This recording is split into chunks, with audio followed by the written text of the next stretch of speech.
ফেরাউন মানে সম্পদ জমাকারী। ফেরাউন একজন না, সর্বকালে সর্বসময়ে সর্বস্থানে গলিতে গলিতে ফেরাউন বই রইছে। অনেক কইলে পরে ফেরাউনরা আবার কিলেবার আহে, বুঝছেন? হাসা কথা কইলে পরে ঘরে থাকবার পারি না। আবু জেহেল গলিতে গলিতে অবস্থান করে। আবু জেহেল সে যে আল্লাহর ওলিকে মানে না, আল্লাহর রসুলকে মানে না, যে সত্য জানার পরেও মানতে পারে না, সত্যকে ঢাকিয়ে রাখে, সেই আবু জেহেল। কারণ আবু জেহেল জানতো আব্দুল্লাহ আলাইহিস সালাতু ওয়াস সালামের সালে নবী মুহাম্মদ সাল্লাল্লাহু আলাইহি ওয়াসাল্লাম তিনি আল্লাহর পয়গাম্বর, তিনি নবী, তার হিডেন নলেজ আছে, তিনি গায়েবের ইলম জানে। জানা থাকা সত্ত্বেও নবী মানতে পারে নাই। কারণ আবু জেহেল যদি নবী মানে, আবু জেহেলের সর্দারি থাকে না। এর লেগে সত্য জানার পরও সত্য যে মানে না এবং স্বীকার করে না, সেই আবু জেহেল। অনেক সুদ খাওয়া হারাম, এটা তো চির সত্য জানে, জানার পরেও তো খায়। অনেক হ্যাঁ কি মুসলিম না আবু জেহেল?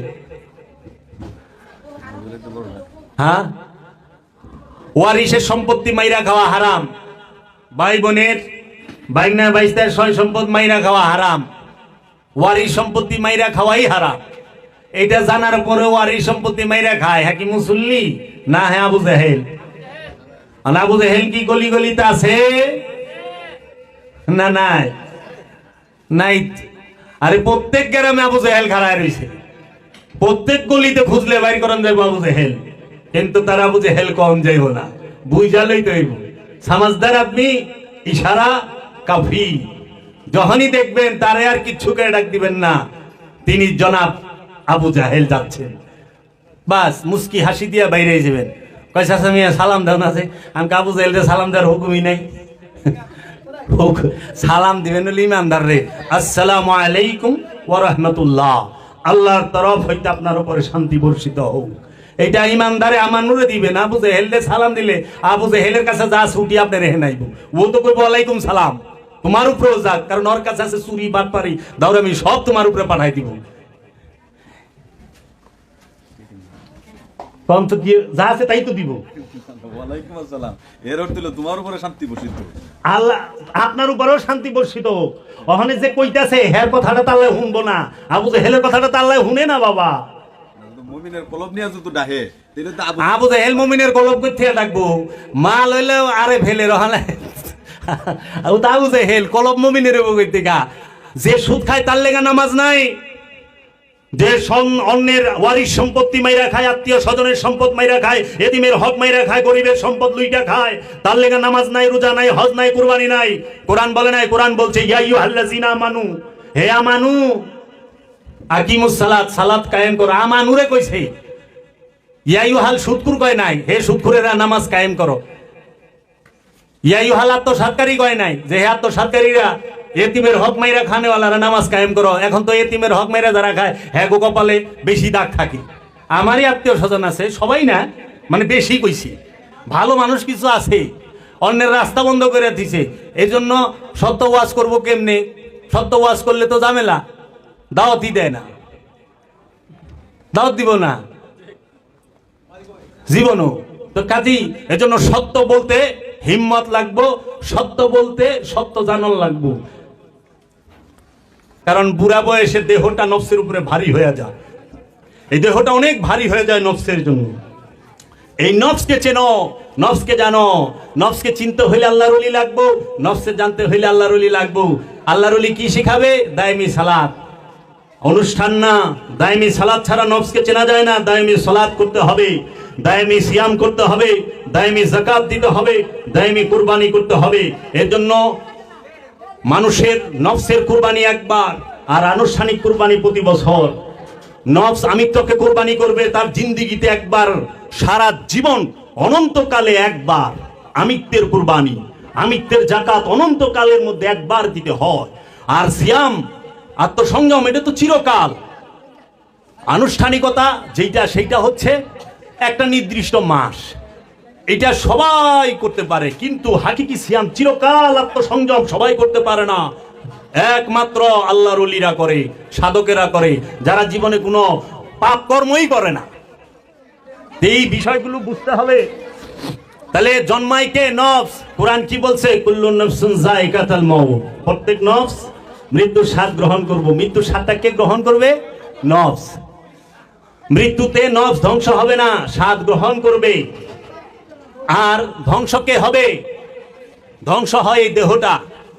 40 দিন, 2 মাস, 3 মাস মাটিরটা মাটির সাথে, পানিরটা পানির সাথে, আগুনেরটা আগুনের সাথে, বাতাসেরটা বাতাসের সাথে মিলা একদম মাটির সাথে মিলা যায় দেহ। প্রাণ কি মিলা যায়?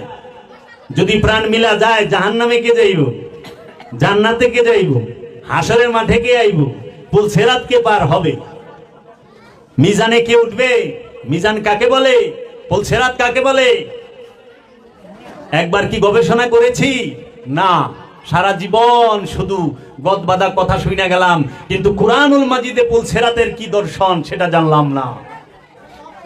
আল্লাহ রাব্বুল আলামিন কুরআনুল মাজিদে বলেছেন, দেখো কিভাবে তাহারা তাদের নফসের উপরে মিথ্যা আরোপ করে।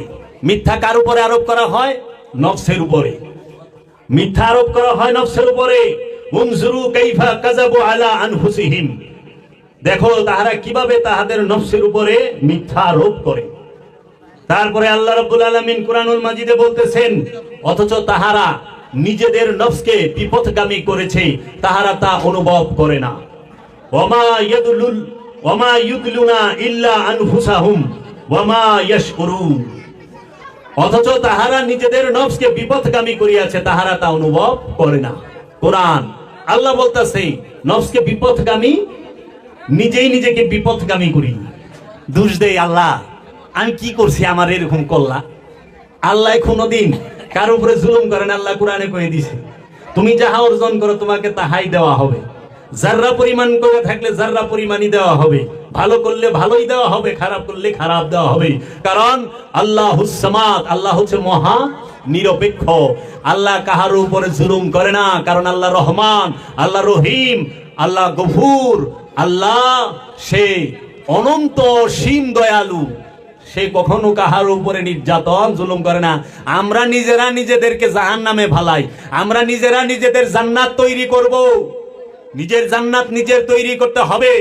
তাই আল্লামা ইকবাল বলেছেন, দয়ারে ইশক মে আপনা মাকাম পায়দা কর, তুমি তোমার আপন মুর্শিদের ধ্যানে, আপন মুর্শিদের মোহব্বতে নিজের রাজ্য তৈরি করো। তেরা তরিকা আমিরি নহি ফকিরি হ্যায়, তোমার যে রাস্তা এটা ধনী, এই বাদশাহী না, আমিরি না, ফকিরি। ফকির কি? এই ভিক্ষুক না। ফকিরি মানে হচ্ছে খান্নাস মুক্ত নফস, পবিত্র নফসের অধিকারী হওয়া, আল্লাহর ওলি হওয়া, আল্লাহওয়ালা হওয়া। তোমার তরিকাটা হচ্ছে ফকিরি। যাহা হে তেরে লিয়ে তু নেহি যাহা কে লিয়ে, এই পৃথিবীটা তোমার জন্য তৈরি হয়েছে, তুমি এই পৃথিবীর জন্য তৈরি হও নাই। এর জন্য দেখবেন সমগ্র পৃথিবীর যত সৃষ্টি আছে, সমগ্র সৃষ্টিগুলো আমাদের সেবা করতেছে।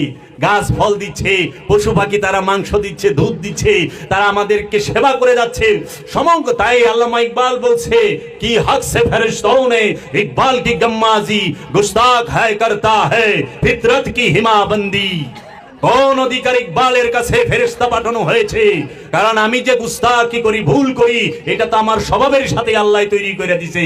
কারণ আল্লাহ নিজেই বলছে, ইন্নাল ইনসানা খুলিকা হালুয়ান, নিশ্চয়ই আমি মানুষকে তৈরি করছি অস্থির চিত্ত দিয়া, মানুষকে আমি কৃপণ বানায়া তৈরি করছি, মানুষকে আমি লোভী কইরা তৈরি করছি। তো এটা আমার কি দোষ? আমাকে তো আল্লাহই ভাবে বানাইছে, আল্লাহ আমাকে এইভাবেই বানাইছে। তখন তিনি বলেছেন যে আমি ইকবাল এই সমস্ত সৃষ্টি রাজ্য তোমার সেবায় নিয়োজিত। তাই বলছে যে আদম কো শিখাতা হে আদাবে খোদাবন্দি, সমগ্র সৃষ্টিকে শিখাইছে আদমকে তাজিম করা, সমগ্র মাখলুককে শিখাইছে আদমকে তাজিম করা, আর আদমকে রব শিখিয়ে দিয়েছে, হে আদম তুমি আমার দাসত্ব করো। আমার দাস আদম, আদম হচ্ছে আল্লাহর বান্দা, আল্লাহর দাস। ডাকে আল্লাহ নিজে বলছে আদম আমার বান্দা। কোরআন খুইলেন, ইব্রাহিম আমার বান্দা, সলেহিনদের মধ্যে অন্যতম, ঈসা আমার বান্দা, মূসা আমার বান্দা, ইয়াহিয়া আমার বান্দা, জাকারিয়া আমার বান্দা, নূহ আমার বান্দা, সুলাইমান আমার বান্দা, ইদ্রিস আমার বান্দা, শুআয়ব আমার বান্দা। কেন বলছে আল্লাহ রাব্বুল আলামিন এই সমস্ত আম্বিয়া আলাইহিস সালাতু ওয়াস সালামকে আল্লাহর বান্দা? কারণ তারা আল্লাহর দাসত্ব করেছে। কিন্তু আমার মতো পাপীরে কিন্তু আল্লাহ বান্দা করে ডাকে নাই। আমি কই আমি আল্লাহর বান্দা, আল্লাহ কিন্তু কয় না জাবের আমার বান্দা। আমি কম এইটাই তো স্বাভাবিক, আমি আল্লাহরে ডাকুম এইটাই স্বাভাবিক। কিন্তু আল্লাহ যখন আমাকে ডাক দিবে তখন যায়া বাত তো কুছ और है, এটা তো অন্য কিছু আছে যে আল্লাহর প্রিয় মাহবুব হয়ে গেছে। এই জন্য আল্লাহ বান্দা করে ডাক দিয়েছে। বান্দা অনেক উঠের বিষয় বাবা। বান্দাকে আল্লাহ মেরাজে নিছে, বান্দাকে আল্লাহ কোরআন দিয়েছে, কোরআন নাজিল হয় বান্দার উপরে। কোরআনের দলিল দেখেন, সূরা বনী ইসরাইলের 1 নম্বর আয়াতে বলতেছে সুবহানাল্লাযী আসরা বিআবদিহি লাইলাম মিনাল মসজিদুল হারাম ইলাল মসজিদুল আকসা। সুবহানাল্লাযী আসরা বিআবদিহি, ভাসমান সেই সত্তা যিনি তার বান্দাকে রাত্রিকালীন ভ্রমণে মসজিদুল হেরেম থেকে মসজিদুল আকসায় ভ্রমণ করাইলো, মেরাজ করাইলো। কোরআন নাজিল হয়েছে বান্দার উপরে, কিতাব নাজিল হয়েছে বান্দার উপরে, ফুরকান নাজিল হয়েছে বান্দার উপরে, সমস্ত কিছু নাজিল হয়েছে বান্দার উপরে। এই বান্দা অনেক বড় দরজা, আমরা বুঝতে পারি না। আর এখন যে শয়তান যুক্ত সেও নাকি বলে আল্লাহর বান্দা। আল্লাহর বান্দা না, বান্দা দুই প্রকার হয়, একটা হলো শয়তানের বান্দা আর একটা হলো আল্লাহর বান্দা। আল্লাহর বান্দা যে তার মধ্যে শয়তান থাকে না, আর যার মধ্যে শয়তান আছে সে আল্লাহর বান্দা না। কোরআন দিয়ে আমরা যেন কোরআনুল মাজিদ গবেষণা করি এবং ওলিয়ে কামেলের কাছে যাই। আমরা যেন কখনোই এই ঢঙ্গি যারা সাজছে তাদেরকে দিয়ে ওলিয়ে কামেলকে বিচার না করি। লেবাস দিয়ে ওলিয়ে কামেলের বিচার করেন না, ওলিয়ে কামেলের বিচার করবেন সিনার এলেম দিয়ে। কার সেনায় কত জোর, ওলিয়ে কামেলের সেনায় এত মহানূরে ভরপুর যে ওলিয়ে কামেলের সেনার দিকে তাকাইলে আমার নু যে সে অজ্ঞান হয়ে যায়, বেহুশ হয়ে যায়। ওলিয়ে কামেলের সিনার সাথেই সিনা মিলাতে হবে, ওলিয়ে কামেলের সাথেই মহব্বত করতে হবে। তখন যায় আপনার মৃত দিল, মৃত কলব জিন্দা হবে। এর আগে না, কলব মুর্দা থাকে, এই মুর্দা কলবকে জিন্দা করতে হয়। আল্লাহর ভাষায় যাদের কলব মরা তাদেরকে মৃত বলছে। আল্লাহর ভাষায় কি, যার কলব মরা সে মুর্দা, যার দেহ মরা সারে আল্লাহ জিন্দাও কইছে। আমি একটু দলিল দিয়া দেই। আল্লাহর হাবিব সরকার দু আলম তাজদার মদিনা সৈয়দুল আম্বিয়া আবুল কাসেম মুহাম্মদ সাল্লাল্লাহু আলাইহি ওয়াসাল্লাম যখন এই আরবের জাহেলদেরকে, আইয়ামে জাহেলিয়াতের যুগের মানুষদেরকে ডাকলেন, আবু কুবাইস নামক পাহাড়ে দাঁড়ায়া, ইয়া আইয়ুহান নাস কুলু লা ইলাহা ইল্লাল্লাহ, হে মানুষেরা তোমরা বলো লা ইলাহা ইল্লাল্লাহ, তোমরা এক আল্লাহর ইবাদত করো, তোমরা অনেক ইলার ইবাদত করিও না, তোমরা শয়তানের দাসত্ব করিও না, ইন্নী রাসূলুল্লাহ, নিশ্চয়ই আমি আল্লাহর রাসূল। তখন আরবের এই কাফেরেরা আল্লাহর হাবিবের ডাকের সাড়া দেয় না।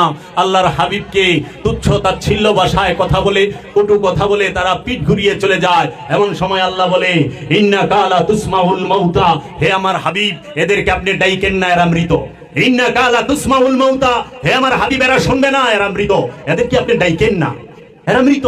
কিন্তু ওই সময় আমরা জাগতিক দেখতে পাই, চিকিৎসা বিজ্ঞানে, মেডিকেল সায়েন্সে বলা হয় যে খায় সে জিন্দা, যে দেখে সে জিন্দা, যে শুনে সে জিন্দা, যে নিঃশ্বাস নেয় নিঃশ্বাস ছাড়ে সে জিন্দা, যে হাঁটে ফিরে চলে ফিরে সেও জিন্দা। জিন্দা পায় না মেডিকেল সায়েন্সে।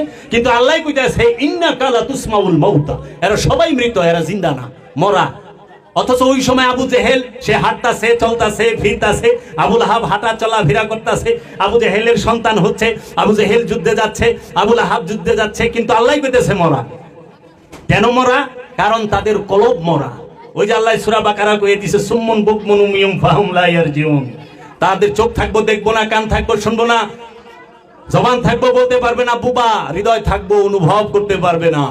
তাহাদেরকে মৃত বলছে যে হ্যাঁ এরা মরা, এদেরকে ডাইকেন না। কিন্তু যারা দেহ ছাইরা দিছে, যার বুক ফাইরা কাঁচা কলিজা বাইর করে চাবায়া খাইছে হিন্দা, সেই হযরতে আমির হামজাকে আল্লাহ বলতেছেন, ওয়ালা তাকুলু লিমান ইয়াকতালু ফি সাবিলিল্লাহি আমওয়াত, খবরদার যারা আমার রাস্তায় কতল হয়েছে, শহীদ হয়েছে, তাদেরকে মৃত বলিও না। ওয়ালা কিল্লা তাশউরুন, তোমরা জানো না তারা জীবিত, বালা হিয়া, তারা জীবিত। দেখেন যারা আল্লাহর রাস্তায় শাহাদাত বরণ করে তাহারা জীবিত। হযরত আমির হামজা রাদিয়াল্লাহু তাআলা আনহু জীবিত, হযরত সালমান ফারসি জীবিত, হযরত আবু যর গিফারি জীবিত কোরআনের ভাষায়। কিন্তু তারা কিন্তু দেহ ছাইরা দিছে। মাওলা হুসাইন আলাইহিস সালাতু ওয়াস সালাম জীবিত, মাওলা হাসান আলাইহিস সালাতু ওয়াস সালাম জীবিত, মাওলা আলী আলাইহিস সালাতু ওয়াস সালাম জীবিত। আল্লাহর ভাষায় আল্লাহ কুরআনের মধ্যে বলে দিয়েছে সূরা আলে ইমরানের মধ্যে, ওয়ালা তাহসাবান্নাল্লাযিনা কুতিলু ফি সাবিলিল্লাহি আমওয়াত বাল আহইয়াউন ইনদা রাব্বিহিম ইয়ারযুকুন। খবরদার, যারা আমার রাস্তায় কতল হয়েছে, আমার রাস্তায় মৃত্যুর স্বাদ পেয়েছে, মৃত্যুবরণ করেছে, তাদেরকে তোমরা মৃত বলিও না, বালাহিয়া, বরং তারা জীবিত। বালেন্দা রাব্বিহিম ইয়ারযুকুন, তারা তাদের রবের তরফ হইতে গোপনে গোপনে রেজেক পাইতাছে। গোপনে গোপনে আল্লাহ রেজেক দেয়। রেজেক কি মুর্দায় খায় না জিন্দায় খায়? তাইলে দেহ লইয়া প্রাণ লইয়া সংসার কইরা মুর্দা, আবার দেখেন দেহ ছাইরা দিছে, শাহাদাত বরণ করছে। এই সমস্ত সাহাবায়ে কেরাম, এই সমস্ত রাসূলগণ, এই সমস্ত আল্লাহর ওলিগণ, তাদেরকে আল্লাহ বলতাছে তাহারা জীবিত। তাহাদেরকে মৃত বললেই গুনাহ লিখব, চিন্তা করলেই গুনাহ লিখব। পৃথিবীতে এমন কোনো কাজ নাই যে চিন্তা করলে গুনাহ লেখা হয়। যেই পর্যন্ত না করেন ওই পর্যন্ত গুনাহ লেখা হবে না। সারা রাত যদি চিন্তা করেন যে কালকে অপকর্ম করুম, কিন্তু করেন নাই, গুনাহ লিখবো না। আর আল্লাহ এখানে কইতাছে আমার রাস্তায় যারা কতল হয়েছে, মৃত্যু স্বাদ গ্রহণ করেছে, তাদেরকে মৃত চিন্তা করলেই গুনাহ লেখো। তাহলে এই বিষয়গুলো কোরআন থেকে আমরা কি পাই নাই? পাইছি, আমরা ঢেকে রেখেছি। এর জন্য আল্লাহ রাব্বুল আলামিন সূরাতুল বাকারায় বলেছে, তোমরা সত্য আর মিথ্যাকে মিশ্রণ করিও না। তোমরা সত্য মিথ্যাকে মিশ্রণ করিও না। সূরা বাকারার 42 নম্বর আয়াতে কইলা দেখবেন, তোমরা সত্য এবং মিথ্যাকে মিশ্রণ করিও না এবং তোমরা সত্য গোপন করিও না। তার মানে আল্লাহর হাবিবের সময়ও, ওই জমানায়ও সত্য এবং মিথ্যাকে মিশ্রণ করতো এবং সত্যকে গোপন করতো। এর জন্যই আল্লাহ বলছে তোমরা সত্য এবং মিথ্যাকে মিশিও না এবং সত্য গোপন করিও না। আজকে এই রু নফসের বিষয় কোরআন থেকে গোপন করা হয়। রু সম্পর্কে সারা কোরআনে 21টি আয়াত আছে, আর নফস সম্পর্কে আয়াত আছে 250 উপরে। আমি প্রত্যেকটি আয়াত আমার মুর্শিদের দয়ায়, আমার মুর্শিদ বাবা জাহাঙ্গীরের দয়ায় আমি বের করেছি এবং প্রত্যেকটি আয়াতে আমি অবাক হয়ে গেছি যে নফস সম্পর্কে বলতেছে যে এই নফস মৃত্যুর স্বাদ গ্রহণ করবে। কুল্লু নফসুন যায়কাতুল মাউত, প্রত্যেক নফস মৃত্যুর স্বাদ গ্রহণ করবে। এই নফস নিজের উপরে জুলুম করে, এই নফস নিজে ধ্বংস হয়, এই নফস নিজে অত্যাচারিত হয়, এই নফস সে জালেম, এই নফস অকৃতজ্ঞ। এইভাবে বিভিন্ন ভাবে বলতেছে, 250 বার বলছে। আর এই নফসকে কি করছে? নফস আর রুহের খিচুড়ি পাকায় ফেলাইছে। এখন আমাদের সমাজে প্রচলিত আছে যে রুহের মাগফিরাত কামনা করি। হ্যাঁ, আবার কি কয় যে রুহ, অনেকে এরকম কয় রুহের বেমারি, রুহের খারাপি, আবার সোয়াব নজর পাঠায় না রুহে। আল্লাহ রাব্বুল আলামিন এই নামাজ রোজা করলাম, এই কোরআন তেলাওয়াত করলাম, মিলাদ পড়লাম, যাহাই করলাম, এই যা তেলাওয়াত করেছি এর সওয়াব নজর কোটি কোটি গুণ বাড়ায়া পৌঁছায়া দেওয়া কান নামদার তাজদারে মদিনা সরকারে দো আলম মুহাম্মদ সাল্লাল্লাহু আলাইহি ওয়াসাল্লামের রওজা মুবারকে। আবার কয় রূহ মুবারকে, রূহের সওয়াব পাঠায় না। আবার কয় না তামা নাউজুবিল্লাহি মিন সালিক। আবার এটাও বলে যে তামাম পৃথিবীর যত মুমিন মুমিনা এবং মুসলমানরা কবরে গুজরায় গেছেন, কবরের মাঠে কবরের মধ্যে শাহিদ আছেন, তাদের রূহ মুবারকে সওয়াব পাঠায় দেন। রুহে সওয়াব পাঠান লাগে না নফসে? সওয়াব কার জন্য প্রয়োজন? নফসে। কারণ রূহ সে জন্ম নেয় না, রূহ সে ঘুমায় না, রূহ খায় না, রূহ সে পাপ কাজ করে না। রূহ কি আর প্রাণ কি? নফস কি? নফস হইল প্রাণ, রূহ হইল আদেশ। নফস কি? প্রাণ। নফস সৃষ্টি, নফসের বেলায় ব্যবহার হয়েছে খালাকনা, রূহের বেলায় খালাকনা ব্যবহার হয় নাই। রূহের বেলায় বলছে আনজালনা, নাজ্জালনা ওয়া নুফাক্তু। কোথায়? সূরা কদরে ইন্না আনজালনাহু ফি লাইলাতিল কদর বলছে না? এই সূরা কদরের মধ্যে বলছে তানাজ্জালু, আমরা নাজিল করি, মালাইকাতি সমস্ত ফেরেশতাদেরকে, ওয়া রূহ এবং রূহকে। কদরের রাতে নাজিল হয় কি? ফেরেশতা এবং রূহ। আর এই রূহের অনুবাদ করিয়া থিয়া দিছে কোরআনের মধ্যে যায়, কোরআনের বাংলায় কোরআন। রূহ শব্দের বহুবচন নাই, রূহ অর্থ রুই, রূর কোনো অন্য শব্দ নাই। হিন্দু শাস্ত্রে রূহকে আত্মা বলা হয়, পরমাত্মা বলে, কিন্তু এইটাও রূহের সাথে আসে না। রূহ স্বয়ং রবের আদেশ। কোরআন বলতেছে কুলুর রূহি মিন আমরি রব্বি। তার আপনাকে রূহ সম্পর্কে জিজ্ঞেস করে আপনি বলে দেন এই রূহ হচ্ছে রবের আদেশ, রব হইতে আগত। রূহ রবের আদেশ, রূহ নাজিল হয়। আর নফস কি রবের আদেশ? না, রবের সৃষ্টি। কুল্লু রুহিন জায়গাতাল মউত সারা কোরআনে কোথাও নাই, আছে কি? কুল্লু নফসুন জায়গাতাল মউত, প্রত্যেক নফস মৃত্যু স্বাদ গ্রহণ করব। কারণ নফস জন্মায়, নফস মৃত্যুর স্বাদ নেবে। রূহ জন্মায়ও না, রুহের মৃত্যুও নাই। রূহ স্বয়ং আল্লাহ নিজে যখন একটি নফসের নিকটে সুপ্ত রূপে, বীজ রূপে, অবিকশিত অপ্রকাশিত রূপে অবস্থান করে, তাই কোরআন বলছেন নাহনু আকরাবু ইলাইহি মিন হাবলিল ওয়ারিদ, আমরা তোমার জীবন রোগের নিকটে অবস্থান করি। বলছে না নাহনু আকরাবু ইলাইহি মিন হাবলিল ওয়ারিদ, আমরা তোমার জীবন রোগের নিকটে, নফসের নিকটেই, জীবন রোগের নিকটে অবস্থান করে, মধ্যে না। আর ওইখানে শয়তান মিন শাররিল ওয়াসওয়াসিল খান্নাস আল্লাযী ইউওয়াসউইসু ফি সুদুরিন নাস, মানুষের অন্তরে কলবে শয়তান থাকে। তাহলে শয়তান কই থাকে? মানুষের কলবে। আর রূহ কোথায় থাকে? মানুষের সাহারগের নিকটে। রুহের মাগফিরাত কেমনে কামনা করেন? অনেক পীর সাহেব রুহের 5 ভাগ করছে, এর আবার আরো বয়ানো। এই রুহের 5 ভাগ কি? তারা আবার লেখছে রুহে ইনসানি, রুহে হাইয়ানি, রুহে নাবাতি, রুহে জামাতি, রুহে বাতেনি, পঞ্চরুহু। আবারও অনেক মিক্স বানাইছে, পঞ্চরুহু, পঞ্চনফস। পঞ্চরুহু পাইলেন জগতে এমন কোন আলেম আছেন, এমন কোন কোরআন গবেষক আছেন যে প্রমাণ করবেন, দেখাবেন রুহের 5 ভাগ আছে, রুহের কোন ভাগ আছে, রুহের কোন বহুবচন আছে? নাই। জগতে কোন আলেম প্রমাণ করতে পারবে না, কারণ সারা কোরআনে রূহ শব্দটাই আছে 21 বার, মাত্র 21 বার। আর 21 বারের মধ্যে নাজ্জালনা ওয়া নুফাত্তু এই শব্দগুলো ব্যবহার হয়েছে। রূহকে উপদেশ দেওয়াটা মানেই হলো আল্লাহকে উপদেশ দেওয়া। তাই যত আদেশ, উপদেশ, ভয়, ভীতি ইত্যাদি বিষয়গুলো নফসকে কেন্দ্র করেই দেওয়া হয়ে থাকে, এবং রূহকে উপদেশ দেবার প্রশ্নই আসে না। আল্লাহর যত আদেশ, রবের যত আদেশ, রসুলের যত আদেশ, উপদেশ, ভয়, ভীতি যাহা কিছু আছে সব নফসকে কেন্দ্র কইরা, রূহকে কেন্দ্র কইরা না। রূহকে আদেশ দেওয়া যায় না। এখন তারা নফসের ভাগ বুঝতে পারে নাই। নফস সেইটার স্তর আছে, নফসে ইনসানি আছে, মানুষের নফস আছে, নফসে হাইওয়ানি আছে, জানোয়ারের নফস, পশু পাখির নফস আছে না?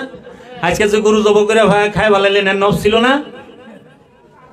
ছাগল জব করে খায় ভালাইলেন, নফস আছিল না? আসিল তো। ওই পশুরও ক্ষুধা লাগে, নফস তার গুণগুলো কি দেখেন তো? মানুষের প্রতিটা নফসের গুণ কিন্তু একই রকম। পশুরও ক্ষুধা লাগে, মানুষেরও ক্ষুধা লাগে না? পশুরও প্রস্রাব পায়খানা ধরে, মানুষেরও প্রস্রাব পায়খানা ধরে। পশুও শুনে, মানুষও শুনে, কম বেশি। অনেক পশু আছে, পাখি আছে, মানুষের চেয়ে অনেক বেশি দেখে, বেশি শুনে।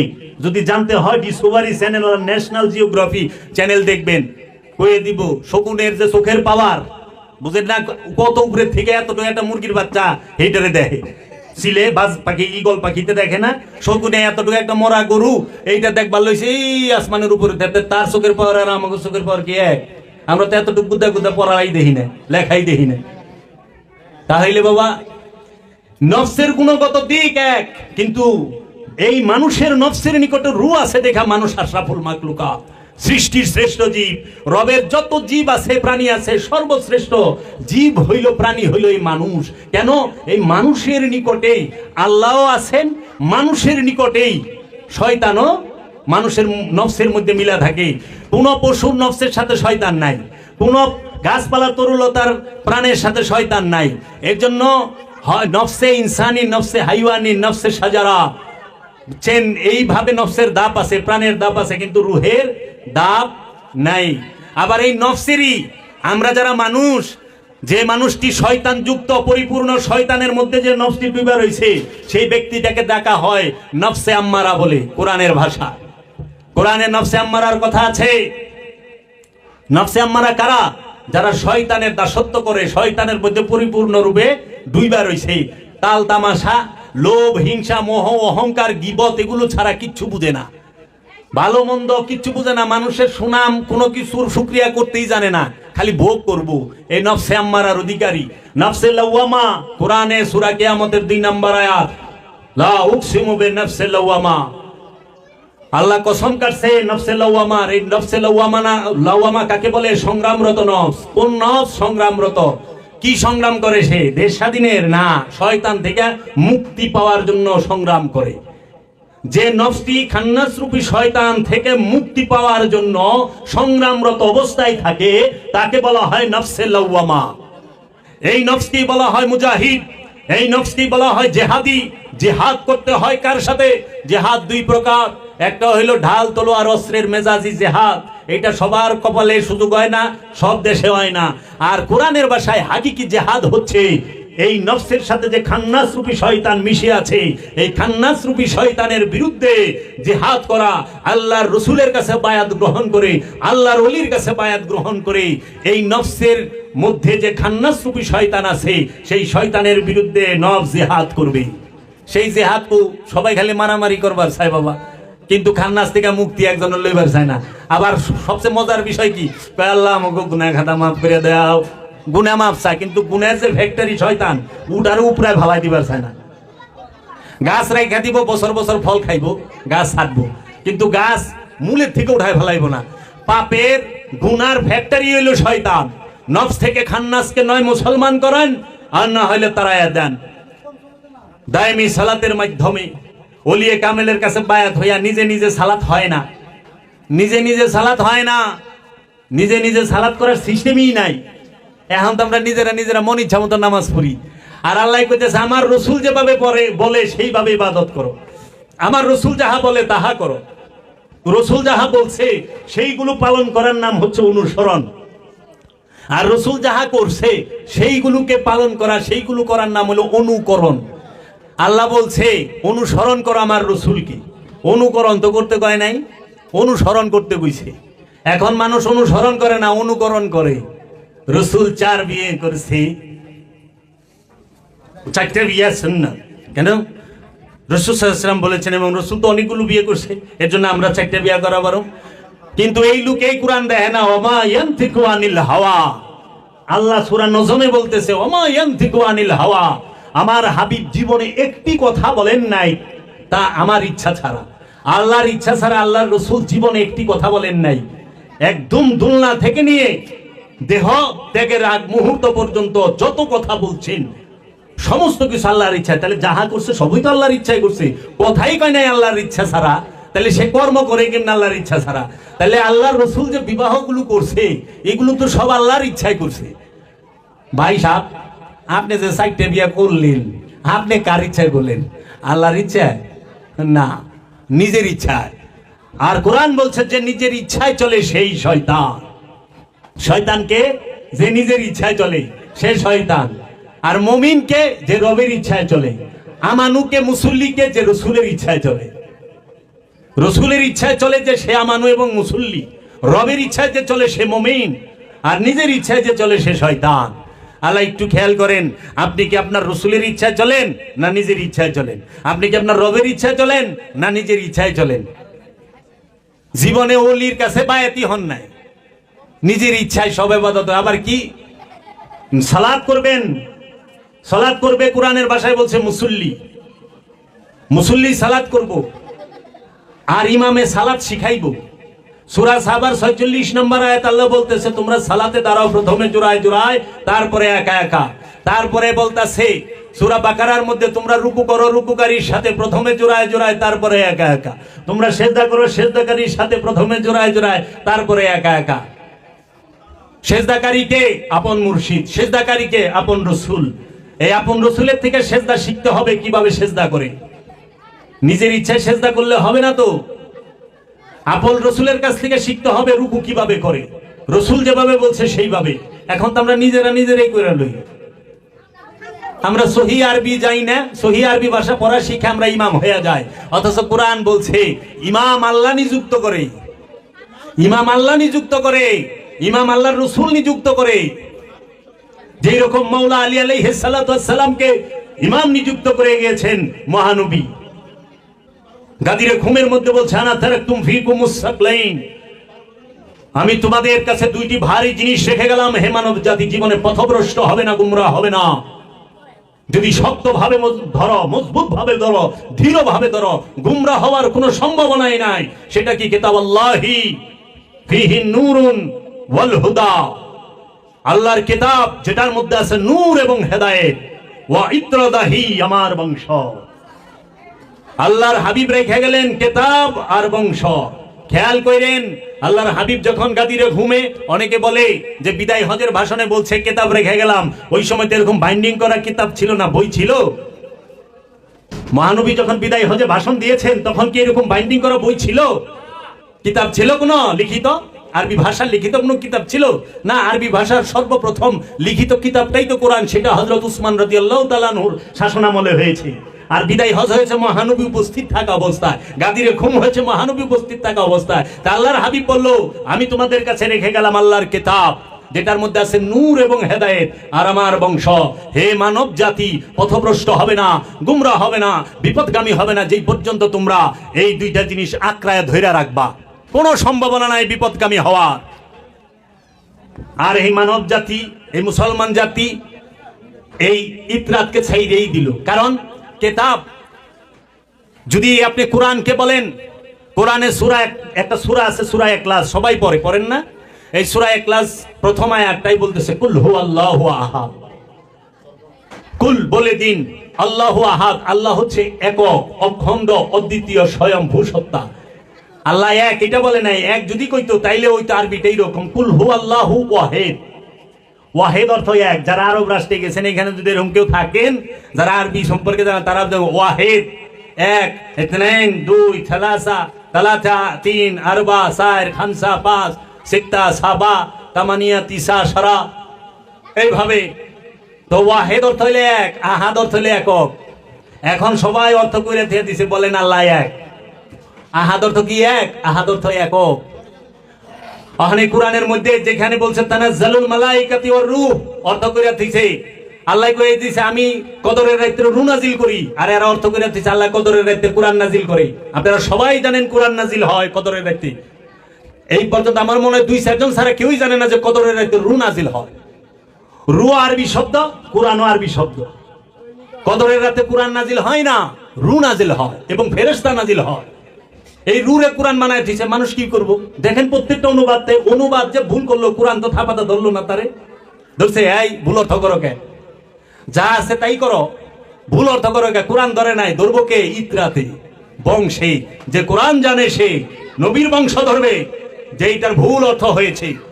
আরবি এক অর্থে ভুল করে থুয়া দিছ। ওই যে যায় দেখবেন সূরা বনী ইসরাইলের ৭৮ নম্বর আয়াতে আল্লাহ বলতেছেন, আকিমুস সালাতা লিদুলুকি শামসি ইজা গাসাকিল লাইলি ওয়া কুরআনাল ফজরে ইন্না কুরআনাল ফজরে কানা মাশহুদা। ওয়াকিমুস সালাত, সালাত কায়েম করো, লিদুলুকি শামসি, সূর্য যখন ডলিয়া যায়, ইলা গাসাকিল লাইলে, যখন অন্ধকার রাতের দিকে, ইলা মানে দিকে, গাসাকিল মানে অন্ধকার, লাইলে মানে রাতে, রাতের অন্ধকারের দিকে যখন সূর্য ঢলিয়া যায়, এর আগেই সালাতকে কায়েম করো। ইন্না সালাতা আকিমুস সালাত লিদুলিকি শামসি ইলা গাসাকিল লাইলি ওয়া কুরআনাল ফজরে। কুরআন শব্দের অর্থ কোরআন, ফজর মানে ভোর। ওইখানে অনুবাদ করে দিয়েছে, কোরআনের অর্থ করছে নামাজ, বাংলা। নামাজের আরবি কি কোরআন? জগতে কোনো ডিকশনারিতে দেখাইতে পারবো নামাজের আরবি কোরআন? নামাজ ফার্সি শব্দ, নামাজের আরবি হচ্ছে সলাত। সলাত অর্থ নামাজ, বাংলা হইলো সংযোগ, যোগাযোগ, প্রচেষ্টা। কিন্তু তাহারা অর্থ করে থিয়া দিছে সলাত। ওই কোরআনের অর্থ সলাত করছে। তাহলে এই আয়াতের মধ্যে সলাত শব্দটাই আছে একবার, আকিমুস সালাত। আর কোরআন শব্দটা আছে দুইবার। ওই দুইবারই দেখবেন যে ভোরের ফজরের নামাজ বানায় থিয়া দিছে। তাহলে সহজ সরল মানুষ ভুল অর্থ শিখা ভুল শিখছে না? তাহলে এরা কি করছে? কদরের রাতে আল্লাহ রূহ নাজিল করে, আর রমজান মাসে আল্লাহ কোরআন নাজিল করে। কোরআন কার থেকে নাজিল হয়? রবের তরফ হইতে। কার উপরে? আলা কালবেকা, হে আমার হাবিব, আপনার কলবের উপরে আমি কোরআন নাজিল করেছি। কোরআন কোথায় নাজিল হয়? কলবে। কলবের উপরে। কার কলবে? রাসূলের কলবের উপরে কোরআন নাজিল হয়। কোরআন হচ্ছে নূর। কারণ আল্লাহ বলছে লা ইয়ামাসসাহু ইল্লাল মুতাহহারুন, কেউ স্পর্শ করতে পারে না এই কোরআনকে পবিত্র হওয়া ছাড়া। কোরআনের ভাষা আরবি, কিন্তু কোরআন নূর। কোরআন কি? নূর। কোরআন যে ভাষায় যাইবো, যে ভাষা বলবে, ওইটাই কোরআনের ভাষা হয়ে যাবে। এজন্য আল্লাহর হাবিব তাজদারে হারাম, তাজদারে মদিনা, সুলতানে আম্বিয়া, ইমামে কিবলাতাইন আবুল কাসিম মুহাম্মদ সাল্লাল্লাহু আলাইহি ওয়াসাল্লাম আরব এবং আরবের চতুর্পাশের লোকদের জন্য এই আরবি ভাষায় কোরআনকে শিখিয়েছেন, বুঝিয়েছেন। আজকে আল্লাহর হাবিব যদি অন্য কোনো দেশে, অন্য কোনো ভৌগোলিক সীমানায় আসতেন, ওইখানকার ভাষাই বলতেন। এজন্য কোরআন হচ্ছে নূর। নূরকে অপবিত্র অবস্থায় মানে খান্নাস নফসের সাথে নিয়ে স্পর্শ করা যায় না, আরবি ভাষাটাকে স্পর্শ করা যায়। এজন্য আরবি কোরআনটা ধরতে মেজাজি ওযু লাগবে, আর নুরি কোরআন স্পর্শ করতে খান্নাস মুক্ত হইতে হবে, আমিত্ব মুক্ত হইতে হবে। আমিত্ব মুক্ত হওয়া ছাড়া এই কোরআন স্পর্শ করা যায় না। এর জন্য কোরআন কখনোই থাপা দেয়া কেউ ধরে না, ধরবো ইত্রাতে। এজন্য আল্লাহর হাবিব বলছে, মান কুনতু মাওলাহু ফাহাযা আলিয়ুন মাওলাহু, আমি যার মাওলা আলীও তার মাওলা। মাওলা আলীকে মহানবী তার একমাত্র খলিফা নির্বাচন করলেন। কার খলিফা? মহানবী। মহানবী মাওলা হিসাবে মাওলা আলীকে নিযুক্ত করলেন। তাই আমার মুর্শিদ বাবা জাহাঙ্গীর বলেছেন, সরকারে দু আলম মোহাম্মদ সাল্লাল্লাহু আলাইহি ওয়াসাল্লামের একমাত্র খলিফাই হচ্ছে মাওলা আলী। সর্বপ্রথম খলিফা মাওলা আলী, মধ্যখানের খলিফা মাওলা আলী, শেষের খলিফা মাওলা আলী, সর্বকালের খলিফা মোহাম্মদ সাল্লাল্লাহু আলাইহি ওয়াসাল্লামের মাওলা আলী। আর অন্য যত খলিফা আসছে, তাই এই সমস্ত খলিফাকে মানুষ নির্বাচিত করেছেন। হযরত আবু বকর সিদ্দিক রাদিয়াল্লাহু তাআলা আনহুকে এই জাজিরাতুল আরবের হেজাজে মক্কা, হেজাজে মদিনা, এই হেজাজে আকদাস এই অঞ্চলের শাসন করার জন্য ক্ষমতা, এইটার বাইতুল মালকে রক্ষণাবেক্ষণের জন্য, মদিনা মক্কা শাসন করার জন্য জনগণ মক্কার কুরাইশ গোত্রের এবং বিভিন্ন গোত্রের মানুষেরা মিলা খলিফা বানাইছে। আল্লাহর হাবিব তারে খলিফা বানাইতে যায় নাই। এর লেগা হযরত আবু বকর সিদ্দিক রাদিয়াল্লাহু তাআলা আনহু মানুষের খলিফা, মানুষের নিযুক্ত খলিফা। আর মাওলা আলী আলাইহিস সালাতু ওয়াস সালাম সে আল্লাহ হাবিবের নিযুক্ত খলিফা। মাওলা আলী কখনো ওই মক্কা মদিনা শাসন করার জন্য আসে নাই। মাওলা আলী আসছেন এই জগতের যত ঈমানদার আছে, মুমিন আছে, তাদের হৃদয় রাজ্যের খেলাফতের জন্য। সে হৃদয় রাজ্যের রাজা। মাওলা আলী কিসের রাজা? প্রতিটা মুমিনের, প্রতিটা আমানুর হৃদয় রাজ্যের রাজা। এর থেকে শিক্ষা গ্রহণ করে আত্মশুদ্ধি লাভ করতে হবে, নফসের তাজকিয়া করতে হবে। আল্লাহ রাব্বুল আলামিন বলেছেন, কাদ আফলাহা মান তাযাক্কা, ওই ব্যক্তি সফল যে নিজের নফসকে পবিত্র করতে পেরেছেন। কে সফল? যে নিজের নফসকে পবিত্র করতে পেরেছেন। আল্লাহ তো কোরআনে কয় নাই যে এলাকার এমপি এসে হ্যাঁ সফল, যে এলাকার চেয়ারম্যান এসে সে সফল, যে কমিশনার এসে সে সফল, যে হাফেজ হয়েছে সে সফল, যে মাওলানা হয়েছে সে সফল, যে মুফতি হয়েছে সে সফল, যে মুহাদ্দিস হয়েছে সে সফল, যে আল্লামা হয়েছে সে সফল। এটা তো বলে নাই যে ব্যবসায়ী হয়েছে সে সফল, যে অনেক সম্পদের মালিক হয়েছে সে সফল। কখনোই না। আল্লাহ বলছে, কাদ আফলাহা মান তাযাক্কা, ওই ব্যক্তি সফল যে নিজের নফসকে পবিত্র করতে পেরেছে, যে নফসটি খান্নাস মুক্ত হয়েছে, যে নফসটি শয়তান মুক্ত হয়েছে, সেই নফসটি সফলতা অর্জন করেছে। এর জন্য খান্নাস মুক্তি শুধু ছেলেরা না বাবা, মেয়েরাও করে, মেয়েরাও হইতে পারে। তাই আমার মুর্শিদ বাবা জাহাঙ্গীর বলেছেন, বাবা আদমের মধ্যে আল্লাহ রূহ উদ্গার করেছেন। আল্লাহ কোরআনে বলছে, ওয়ানুফাত্তু মিন রূহি, আমি আমা হতে আদমের মধ্যে রূহ ফুঁকে দিলাম। আবার আল্লাহ কিন্তু মা মরিয়মের মধ্যে রূহ উদ্গার করছে। আল কোরআন সূরা মরিয়ম খুইলা দেখেন, মরিয়ম, মা মরিয়মের মধ্যে রূহ উদ্গার করে নাই? তো মা মরিয়ম নারী, মেয়েরা নবী হয় না কিন্তু ওলি হয়। ওলির পেটে নবীর জন্ম। দেখেন মা আসিয়ার পেটে মা মুসা কালিমুল্লাহর আগমন, মা জাহরার পেটে হযরত ইসহাকের আগমন, মা হাজেরার পেটে হযরত ইসমাইলের আগমন। কি গো মা, আমাদের সমাজে আমার মা বোনদেরকে তুচ্ছ তাচ্ছিল্যের ভাষায় কথা বলা হয়। খবরদার, ইমানদার ছেলেও হয়, মেয়েও হয়। ইমানদার কারা হয়? নারী এবং নর উভয়ই হয়। উভয়ের জন্য ইমান না? ইয়া আইয়ুহাল্লাযিনা আমানু, এই আমানু বলতে কি শুধু ছেলেরা বোঝায়? ছেলে মেয়ে উভয়কেই বোঝায়। আমানুকে বলছে 89 বার, ইয়া আইয়ুহাল্লাযিনা আমানু আকিমুস সালাত ওয়া আতুজ যাকাত। ইয়া আইয়ুহাল্লাযিনা আমানু, হে ইমানদার, লা তাকিলুর রিবা, হে আমানু সুদ খায়ও না। আবার বলতেছি, ইয়া আইয়ুহাল্লাযিনা আমানু কুতিবা আলাইকুমুস সিয়াম, হে আমানু সিয়াম পালন করো। তাহলে মেয়েও সিয়াম করবে, ছেলেও সিয়াম করবে, করবো না? মেয়েও সালাত করবে, ছেলেও সালাত করবে। এখন ছেলেরা মসজিদে যায় বলবো, মেয়েরা মসজিদে যাইতে পারবে না, তাই না? নারী পুরুষের জন্য ইমাম কয়জন হয়? একজন হয়। আল্লাহর হাবিব ইমাম ছিলেন, আল্লাহর হাবিবের ছেলে সাহাবারা, মেয়ে সাহাবারা সবাই তার মুসল্লি ছিল, তার পিছে তাকে অনুসরণ করছে। রসুলকে অনুসরণ করার কথা কি শুধু ছেলেদের জন্য? ও বাবা, শুধু ছেলেরা রসুলকে অনুসরণ করবে না, ছেলে মেয়ে উভয়ই রসুলকে অনুসরণ করবে? এখন তো দেখি সমাজে অনেক পীর সাহেব আছে, ছেলেদের ডিপার্টমেন্ট সে সামলায়, মেয়েদের ডিপার্টমেন্ট পীর সাহেবের বউ সামলায়।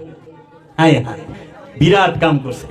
পর্দার আড়ালের পীর সাহেবে নিজেই ওলিয়ে কামেল, সে জ্যান্ত কাবা। কাবা দুই প্রকার, একটা মেজাজি, একটা হাকিকি। আল্লাহর ওলিয়ে কামেল যিনি, তিনি জীবন্ত কাবা, জ্যান্ত কাবা। কারণ আল্লাহর হাবিবি তার হাদিসে বইলা দিছে, হে কাবা তুমি শুনিয়া রাখো, আমার একজন মুমিন উম্মত তোমার থেকে অনেক মর্যাদাবান। কারণ এর শত কাবা মিলেও একটা মানুষ তৈরি করতে পারবে না। কাবার অন্তরে আল্লাহর হাবিব থাকে না, কাবার অন্তরে আল্লাহ থাকে না, কিন্তু মানুষের অন্তরে, মুমিনের অন্তরে আল্লাহর হাবিবও থাকে, আল্লাহ স্বয়ং থাকে। কুলুবুল মুমিনিন আরশে আল্লাহ, মুমিনের দিল হচ্ছে আল্লাহর আরশ। আর আল্লাহ কোরআনে বইলা দিতেছে, ইন্নাল্লাহা মাআল মুমিনুন, আমি মুমিনের সাথে থাকি। হাদিসের সাথে মিল পাওয়া গেল। আল্লাহ কোরআনে কয় আমি মুমিনের সাথে থাকি, আর হাদিসে কইলো মুমিনের দিল আল্লাহর আরশ। ওলিয়ে কামেলের কাছে কোনো পর্দা নাই, পর্দা হবে বেগানার কাছে। কাবায় পর্দা আছে। আমরা যে হজ করতে যাই, আমি নিজে হজ করে আসছি, বড় হজ, আকবরী হজ।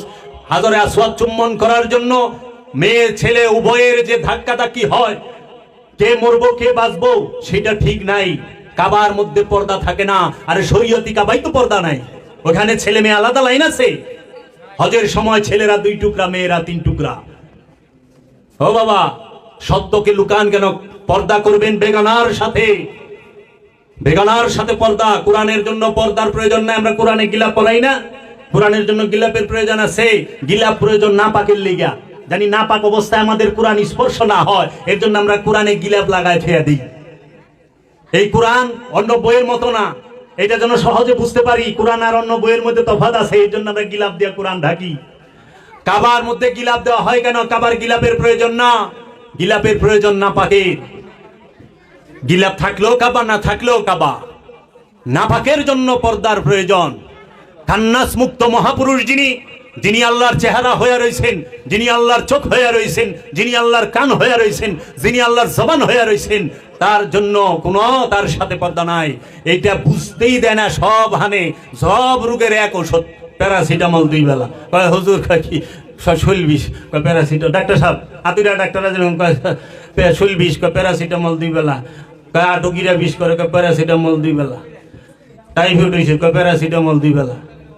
কয় লিভারের সমস্যা, কয় প্যারাসিটামল 2 বেলা। কয় হাঁপানি, কয় প্যারাসিটামল 2 বেলা। কয় ফাইলস হয়েছে, কয় প্যারাসিটামল 2 বেলা। এই প্যারাসিটামলই 2 বেলা দিয়ে গেল সারা জীবন ভরা। কার লেগে জান্নাত, কার লেগে জাহান্নাম, কে জান্নাত জাহান্নামের ঊর্ধ্বে চলে গেছে, আজ পর্যন্ত এইটা ডিফাইন করতে পারলো না।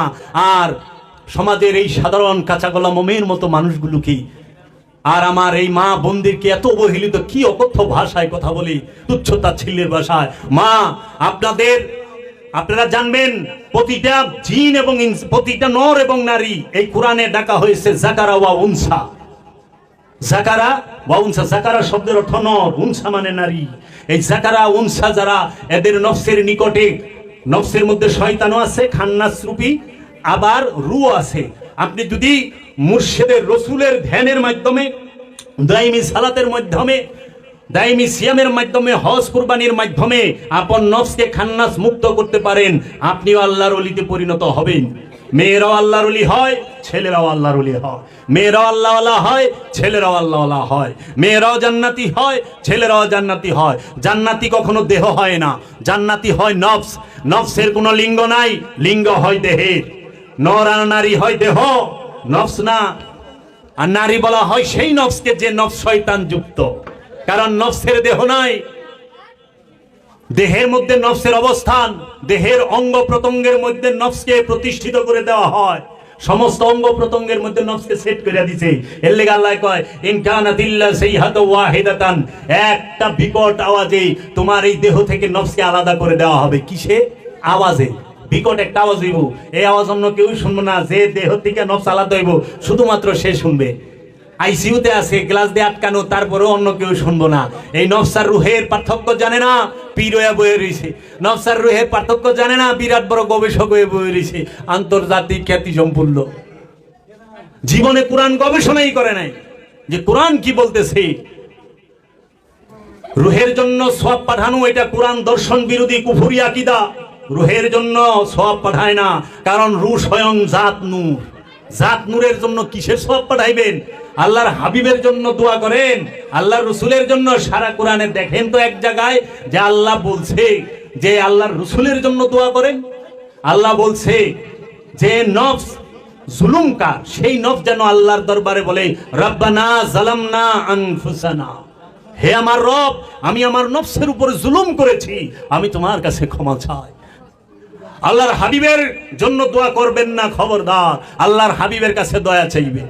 ওগো রাহমাতাল লিল আলামিন, ওগো সুলতান আরব, মালিকে আরব, ইয়া রাহমাতাল লিল আলামিন, ওগো আল্লাহর বন্ধু, আল্লাহর হাবিব, সরকার দু আলম, তাজদারে হারম, সাহেবে মিরাজ, সাহেবে আম্বিয়া, আমরা পাপী গুনাহগার না খান্দা নালায়েক, আপনার রহমত ভিক্ষা চাই। আপনি যে দয়ার ভান্ডার, আপনি যে রহমাতাল লিল আলামিন, আপনি যে সরওয়ারে কায়নাত, আপনি যে সুপারিশকারী, আপনার দয়া ব্যতীত আমাদের মুক্তি হবে না। ওগো আল্লাহর রসুল, আপনি আমাদেরকে একটু দয়া করেন, আপনার খাস রহমত আমাদেরকে দান করেন। রহমাতাল লিল আলামিনের জন্য দোয়া করে না বাবা। আমরা এর জন্য অগ্রসর হইতে পারি না, আমরা ধ্বংস হই। আমাদের নফসের উন্নতি হয় না, সাংসারিক উন্নতি হয় না, পরিবারের উন্নতি হয় না, মানসিক উন্নতি হয় না, কারণ আল্লাহর হাবিবের জন্য আমরা দোয়া করি। আরে আমি হলো নামাজি, আমি নামাজি, আপনি নামাজি, নামাজি হইয়া রসুলের জন্য দোয়া করতে পারে? বলেন না, নামাজি হইয়া রসুলের জন্য দোয়া করতে পারে সে? মুসল্লি কোনদিন ইমামের জন্য দোয়া করতে পারে? মুসল্লি কোনদিন রসুলের জন্য দোয়া করতে পারে? মুসল্লি কোনদিন নবীর জন্য দোয়া করতে পারে? মুসল্লি কোনদিন আব্দুহুর জন্য দোয়া করতে পারে? মুসল্লি কোনদিন রহমতের জন্য দোয়া করতে পারে? মুসল্লি কোনদিন কেতাবের জন্য দোয়া করতে পারে? মুসল্লি কোনদিন ইমামের জন্য দোয়া করতে পারে? মুসল্লি কোনদিন কোরআনের জন্য দোয়া করতে পারে? আল্লাহর হাবিব সে নিজে কোরআন। আল্লাহর হাবিব মুহাম্মদ সাল্লাল্লাহু আলাইহি ওয়াসাল্লাম, তিনি জিন্দা কোরআন, তিনি নূরি কোরআন। তার জবান মুবারক থেকে আল্লাহর বাণী আল কোরআন বের হয়েছে। আল্লাহর বাণী আল কোরআন মুহাম্মদ সাল্লাল্লাহু আলাইহি ওয়াসাল্লামের ঠোঁট মুবারকে পেয়েছি। আল্লাহর সবচেয়ে বড় রহস্য আল্লাহর হাবিব, এবং আল্লাহর কোরআনের সবচেয়ে বড় রহস্য আল্লাহর হাবিব মুহাম্মদ সাল্লাল্লাহু আলাইহি ওয়াসাল্লাম। সেই আল্লাহর হাবিবের জন্য আপনি দোয়া করেন। কিতাব হচ্ছে আল্লাহর হাবিব, কারণ আল্লাহ 3 দিনের ঈসা রুহুল্লাহকে সূরা মরিয়মে বলতেছে, ঈসা রুহুল্লাহ, ইন্নী আব্দুল্লাহ, নিশ্চয় আমি আল্লাহর বান্দা, আমি হচ্ছে আল্লাহর বান্দা। আতানিয়াল কিতাব, আমাকে আল্লাহ রাব্বুল আলামিন কিতাব দিয়েছেন, আমি কিতাব নিয়ে এসেছি। 3 দিনের শিশু ঈসা রুহুল্লাহ কিতাব নিয়ে আসছিল। কোন কিতাব? এই বাইন্ডিং করা বই, এই কিতাব। ওই কিতাব কোন ভাষায় ছিল? ঈসা নবীর ভাষা তো আরবি ছিল না, ঈসা নবীর ভাষা ছিল হিব্রু। ঈসা নবীর মাতৃভাষা হিব্রু, আরবি নয়। কি গো বাবা, ঈসা নবী যদি কিতাব নিয়ে আসে, তো মহানবী কি কিতাব নিয়ে আসে নাই? আল্লাহ কি বলে নাই আমি আপনাকে কিতাব দিয়েছি? আল্লাহ কি বলে নাই ইউসাব্বিহু লিল্লাহি মা ফিস সামাওয়াতি ওয়া মা ফিল আরদিল মালিকুল কুদ্দুসুল আজিজুল হাকিম ওয়াল্লাযী বাআসা ফিল উম্মিয়িনা রাসূলাম মিনহুম ইয়াতলু আলাইহিম আয়াতি ওয়া ইউযাক্কিহিম ওয়া ইউআল্লিমুহুমুল কিতাবা ওয়াল হিকমা। হে আমার হাবিব, এই আসমান জমিনের সমস্ত যাহা কিছু আছে সমস্ত কিছু আল্লাহর তাসবিহ পাঠ করতেছেন। সেই আল্লাহ যিনি মালিকুল কুদ্দুসুল আজিজুল হাকিম, যিনি মালিক, যিনি কুদ্দুস, যিনি হাকিম, সেই আল্লাহ উম্মিয়িনদের থেকে একজন নবী নির্বাচন করেছেন, যেই নবী মানুষদেরকে কিতাব শিক্ষা দেবে, যেই নবী মানুষদেরকে নফস পবিত্র করবে, যেই নবী মানুষদের আয়াত তেলাওয়াত করে শোনাবে, যেই নবী মানুষদেরকে হিকমত দান করবে। আর সেই নবীর জন্য আপনি দোয়া করেন, আপনি সওয়াব পাঠান। নিজের এত অহংকারী, তাকাব্বুরি। 4 রাকাত ফরজ নামাজ পড়ছেন, কিছু আল্লাহ রসুলের কোরআন, এই কোরআন আল্লাহর রসুলের বাণী। আল্লাহ কোরআনে বলতেছে ইন্নাহু লাকাউলুন রাসূলিন কারীম। 2টা সূরার মধ্যে 69 নম্বর সূরার 40 নম্বর আয়াতে বলা হয়েছে ইন্নাহু লাকাউলুন রাসূলিন কারীম, নিশ্চয়ই এই কোরআন হচ্ছে সম্মানিত রসুলের বাণী। আর রসুলের বাণী পয়রা, আল্লাহর বাণী আল কোরআন পয়রা আল্লাহর রসুলের লেগে হেটার সওয়াব পাঠায়। শুনছেন? আপনার টাকা আপনার এই দাঁড় দেয়, আপনার বাড়ি আপনার এই ভাড়া দেয়, আপনার বাড়ি আপনার থাকবার দেখো, দয়া করলাম। রুহের জন্য যারা দোয়া করে এরাই বিপথগামী, এরাই পথভ্রষ্ট। যে সমস্ত জ্ঞানী গুণী পীর মাশায়েখ আছেন, যারাই রুহে সওয়াব পাঠায়, এগো থেকে ফুল স্পিরিটে ভাইগা যাইবেন। ইমান বাঁচাইবার হইলে এক সময় স্পিরিটে ভাগবেন, কারণ এই রুহের পার্থক্যই জানে না, রু কারে বুঝেই নেই। এরা আল্লাহর লেগেও সওয়াব পাঠায় দেয়। কত ভয়ানক লোক এরা, আল্লাহর লেগে সওয়াব পাঠায় দেয়। রু সম্পর্কে 21টা আয়াত আছে। আমি এই 250 নফস সম্পর্কে 250 আয়াত আপনাদের সামনে এই মুহূর্তে তুলে ধরবো। 21টা আয়াত তুলে ধরবো রু সম্পর্কে, কিন্তু আপনাদের শোনার মতো এত ধৈর্য শক্তি হবে না, আর এত লুট কুলাইতেও পারবেন না। ধীরে ধীরে হোমিওপ্যাথি ওষুধের মতো 3 বেলা 5 ফোঁটা করে আস্তে আস্তে দিতে হইব। ঠাস করে দিলে আবার টাস করে ফেটে যাব। আল্লাহর ওলির কাছে সিনার এলেম আছে। ইবাদত করে মজা পাইবেন আল্লাহর ওলির গোলামি করলে, ইবাদত করে মজা পাইবেন আল্লাহর রাসূলের গোলামি করলে। নিজের ইচ্ছা মতো ইবাদত করবেন, জুলুম মনে হইব, কষ্ট মনে হবে না। কোরআন বলতেছেন, আওয়ালাম ইয়াতাফাক্কারু আনফুসিহিম, সূরা রুম। আপনার জবাব ওইখানে আসবে। আওয়ালাম ইয়াতাফাক্কারু আনফুসিহিম, তাহারা কি নিজেদের নফস সম্পর্কে চিন্তা ভাবনা করে না? আল্লাহ জিজ্ঞেস করতেছে, আল্লাহ জিজ্ঞেস করতেছে তাহারা কি তাদের নফস সম্পর্কে চিন্তা ভাবনা করে না? বাবা, নফস সম্পর্কে চিন্তা করছেন কোনদিন? আল্লাহ তো জিজ্ঞাইতেছে আল্লাহর হাবিবরে, তাহারা কি চিন্তা ভাবনা করে না তাদের নফস সম্পর্কে? আল্লাহ রাব্বুল আলামিন সূরা মায়েদায় বলতেছেন, ইয়া আইয়ুহাল্লাযীনা আমানু আলাইকুম আনফুসাকুম। ইয়া আইয়ুহাল্লাযীনা আমানু, এখানে দেখেন আমানু শব্দটা উচ্চারণ করছি। এতক্ষণ আমি নফস সম্পর্কে যতটি আয়াত পড়ছি একটার মধ্যে কিন্তু আমানু উচ্চারণ করি নাই। এই যে আসলো সূরা মায়েদার 106 নম্বর আয়াত, ইয়া আইয়ুহাল্লাযীনা আমানু আলাইকুম আনফুসাকুম। ইয়া ও হে আইয়ুহাল্লাযীনা আমানু, যাহারা ঈমান এনেছো, আলাইকুম আনফুসাকুম, তোমরা তোমাদের নফসের খবর নাও। নফসের খবর নিতে বলেছে। তোমরা তোমাদের নফসের চিন্তা করো। সারা জীবন চিন্তা করলেন, ছোটবেলায় ভাই বোন মা বাপ লইয়া, বাপ মায় চিন্তা করলো, সংসার আর পোলাপান লইয়া, বিয়ে শাদী করছেন, অন্য বউ পোলাপান লইয়া চিন্তা করেন। তারপরে বউ পোলাপান যখন বড় হয়ে গেছেন, নাতিনাত করে লইয়া, আর নাতিনাত করে চ্যাপ্টার শেষ অনে মরণ লইয়া, কি জানি হয় না জানি কি হয়, কবে জায়গা টাস টুস আলে কান্দে। মুমিন কাঁদে না। মুমিন তার চির বন্ধু, সবচেয়ে প্রিয় বন্ধুই হলো মৃত্যু। মুমিনের দুনিয়া হইল মুমিনের জন্য জেলখানা, আর খান্নাসরুবি নফসের জন্য দুনিয়া হইল ভোগের স্থান। মুমিনের লেগে জেলখানা, আর দুনিয়া তো সিদ্দিন। এই দুনিয়া হইল জেলখানা মুমিনের জন্য, কারণ মুমিন সে মানুষ যতকাল মনের কল্পনার ভিতরে অবস্থান করে ততকাল সে মুমিন না। যখন তার কোনো আশা আকাঙ্ক্ষা ইচ্ছা কামনা বাসনা কিছুই থাকে না, তখন সে যা হয় মুমিন। এর জন্য মুমিনের দুনিয়াই থাকে না। মুমিন পৃথিবীতে বাস করে। এটা হলো পৃথিবী। পৃথিবী আর দুনিয়ায় এক না। আপনারা বসে রয়েছেন পৃথিবীতে, আর মন আপনাকে দুনিয়া হইলে আপনাকে অন্তরে, মনে। এর লেগে দুনিয়া সৃষ্টি করে মানুষ নিজে, আল্লাহ দুনিয়া বানায় নাই। দুনিয়া প্রতিটা নফস নিজে তৈরি করে। তার দুনিয়া কি? ছোট্ট আমি খামো, আমার বউ খাইব, আমার পোলাপান খাইব। বড় জোর 3 পুরুষ চিন্তা করে, 7 পুরুষ, 8 নাম্বার পুরুষের খবর শেষ। তাই এক জমিদার, ওই যে কথায় কথায় কোয়া লাগে, এক জমিদার অনেক সম্পদের মালিক, তো তার সরকার যে ম্যানেজার যিনি তারে কইতেছে যে ম্যানেজার সাহেব, জমা সয় সম্পদ তো অনেক করলাম, কি পরিমাণ আছে? কয় অ্যাকুরেট হিসাব তো কোন যাব না, তাও শেঠজি, হ্যাঁ অ্যাকুরেট হিসাব না, আনুমানিক 7 পুরুষ বইয়া খাইয়া পারবো যে সম্পদ আপনার আছে। হ্যাঁ, তো আউ মাউ করে শিখা শুরু করছে। অনেক ম্যানেজার অবাক হয়েছে, কান দেখা বেটা, কয় আমার 8 নম্বর পুরুষের কি 8 নম্বর যে হের বংশধর, হের কি হ্যাঁ কি গাইব? এইটি হলো মোহগ্রস্ত। এগুলাই দুনিয়াদার, এগুলাই ফেরাউন। ফেরাউন মানে সম্পদ জমাকারী। ফেরাউন একজন না, সর্বকালে সর্বসময়ে সর্বস্থানে গলিতে গলিতে ফেরাউন বই রইছে। অনেক কইলে পরে ফেরাউনরা আবার কিলেবার আহে, বুঝছেন? হাসা কথা কইলে পরে ঘরে থাকবার পারি না। আবু জেহেল গলিতে গলিতে অবস্থান করে। আবু জেহেল সে যে আল্লাহর ওলিকে মানে না, আল্লাহর রসুলকে মানে না, যে সত্য জানার পরেও মানতে পারে না।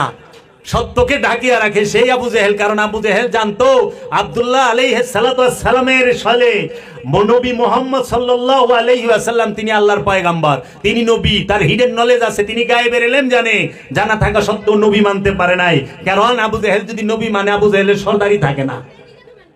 এর লেগে সত্য জানার পরও সত্য যে মানে না এবং স্বীকার করে না সেই আবু জেহেল। আনে সুদ খাওয়া হারাম, এটা তো চির সত্য জানে, জানার পরেও তো খায়। অনে হ্যাঁ কি মুসলিম না আবু জেহেল? হ্যাঁ, ওয়ারিসের সম্পত্তি মাইরা খাওয়া হারাম, ভাই বোনের বাইনা বাইস্তার সয় সম্পদ মাইরা খাওয়া হারাম, ওয়ারিস সম্পত্তি মাইরা খাওয়াই হারাম। এটা জানার পরে ওয়ারিস সম্পত্তি মাইরা খায়, হ্যাঁ কি মুসল্লি না হ্যাঁ আবু জেহেল? আবু জেহেল কি গলি গলিতে আছে না? নাই নাই। আরে প্রত্যেক গ্রামে আবু জেহেল খাড়ায় রয়েছে, প্রত্যেক গলিতে খুঁজলে বাইর করেন যাইব আবু জেহেল। কিন্তু তার আবু জেহেল কম যাইব না, বুঝালেই তো হইব।